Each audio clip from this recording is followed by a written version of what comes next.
Hey guys, this is Sim3218, and today I'm going to do a review of the film Prometheus, which I did see on the midnight release on the Friday at midnight. So, as some people might be aware, I'm a big fan of the franchise Alien and of Ridley Scott's films. So I wanted to go and see this film, and I was expecting a prequel. That's what I was expecting, but then I had mixed thoughts of how he was going to approach it. But so yeah, I went and seen this. It was just a minute after 12 o'clock, and it turned to Friday, and I seen it. There was a premiere at 6 o'clock in the day. People were lucky enough to see it in the day, which was quite cool. But I went. This is my first kind of midnight film I went to see. It was in 3D. Not a fan of 3D films, to be honest with you guys, but I went and seen it. And I thought the 3D was good in this film. It was quite good. It's certainly better than Transformers 3. The Avengers was very good in 3D, I have to admit as well.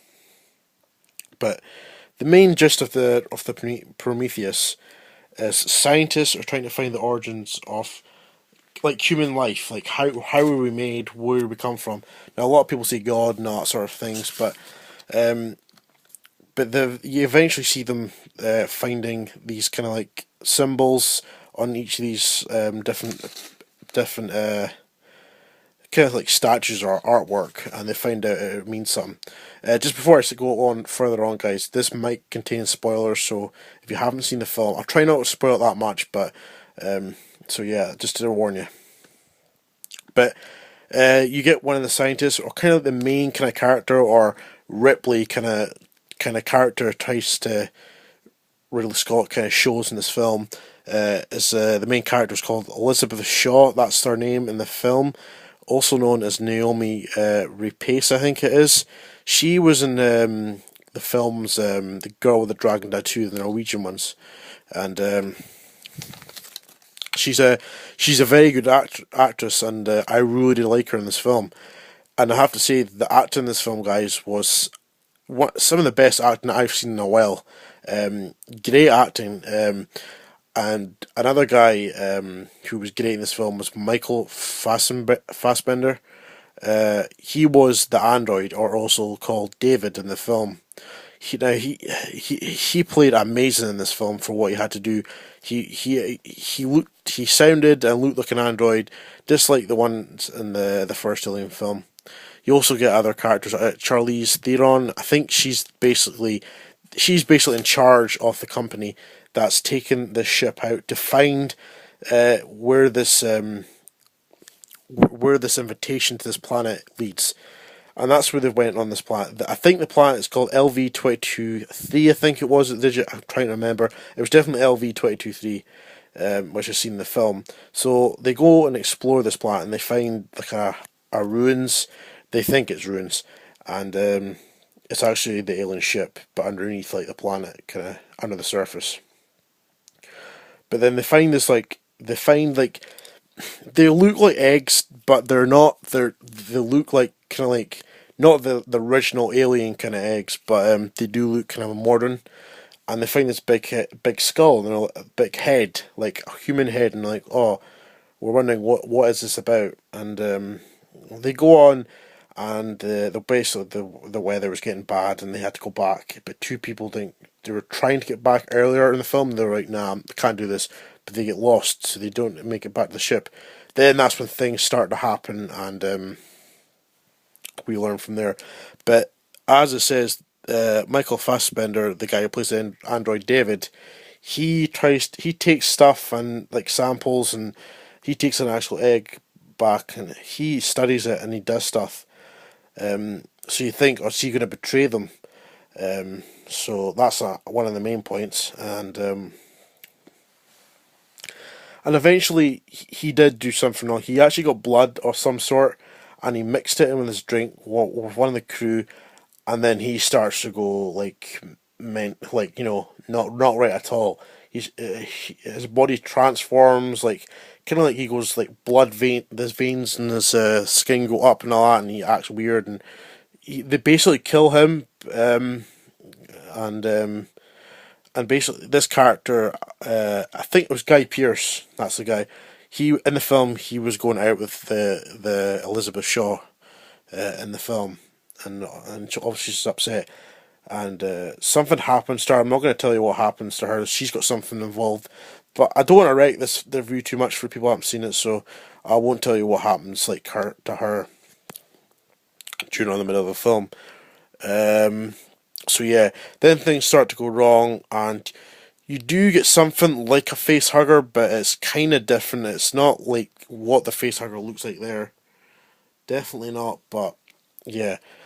And it basically kills the crew one by one, and you get this new sort of kind of. It's not like an alien. It's kind of like a human, but with a bit freaked out and all that. You've got something happens to the character they think they killed, played by Guy Pearce, but he doesn't actually die. So I don't want to wreck it too much, as I say, guys. And it basically kills him off, blah blah blah. And then what happens is the ship is trying to go on course to Earth, and they think it's going to destroy it. So the captain of the ship, I forgot whose character he was played by again. The captain goes up and crashes into it. You can obviously tell with the trailer that happens, and then obviously the ship, which is called Prometheus, crashes into it, and then it comes back down and lands. Obviously, the alien ship lands again, and is damaged, and it can't go anywhere. And the only characters living by then is Elizabeth Shaw and the actual character played by Charlene Theron, or the mother they call it. That's what she was called in the film. And so yeah, one of them lives and one dies. I'm going to tell you what.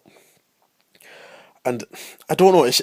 I just don't. I'm trying not to wreck the film that much, but so at the ending, there's a wee twist at the end, and you might recognize what that is, but I'm not going to destroy it too much. But so yeah, guys. So that's the main gist of the story. The acting was great.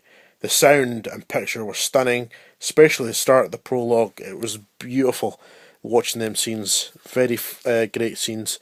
Ridley Scott, he did do a great job with this film, but to me, this wasn't a prequel, guys. It wasn't a prequel to the Alien films. It kind of looks like they're going to make another one or two. Then it might be onto the Alien, because if you leave that at the prequel, it's kind of like, okay, what's going to happen to the other two characters which live at the end? I'm not going to say who and what they are. And it's got no aliens in it, like the aliens we're used to, till the end. But I'm kind of not going to explain that a bit more till you find out and watch the film. So yeah, guys, Prometheus for me wasn't a letdown, but I wasn't like quite sure what this film was going about, because they never answered a lot of the questions this film in the world. They would say stuff and oh, this is going to happen and that, and are we looking for this and that, blah blah blah. But it was unanswered to what this film was actually meaning. It was just a good sci-fi horror film. But to me, I had so much hype for this film, and when it came out of the cinema, I was kind of like, yeah, this film is good, but it could have been better. But not a lot, to be honest with you. It was perfect. Just a few bits and bobs for me as a personal fan of Alien. But as again, it's better than the films Ridley Scott made. He made Robin Hood. That wasn't that great. And this is the kind of first film he's done since Blade Runner sci-fi films. But to overall, guys, to me, Alien, you can't beat films back from the 80s and 70s, guys. It's my personal opinion. Horror films, especially Alien and Aliens, you can't beat them. That's just my opinion. Prometheus was a great film, but I don't think you'll ever make a great sci-fi horror like that again. It made you jump and all that, and it was just revolutionary at the time. But guys, Prometheus, great film. I would see it if you're a fan of Alien, just to see what's happening. To me, I would give it a solid 8.5 out of 10. Everything, picture, story was great, acting was brilliant as well, and I recommend seeing it. So guys, that's my review. I hope you've enjoyed it, and I will see you later, guys. Thanks for watching.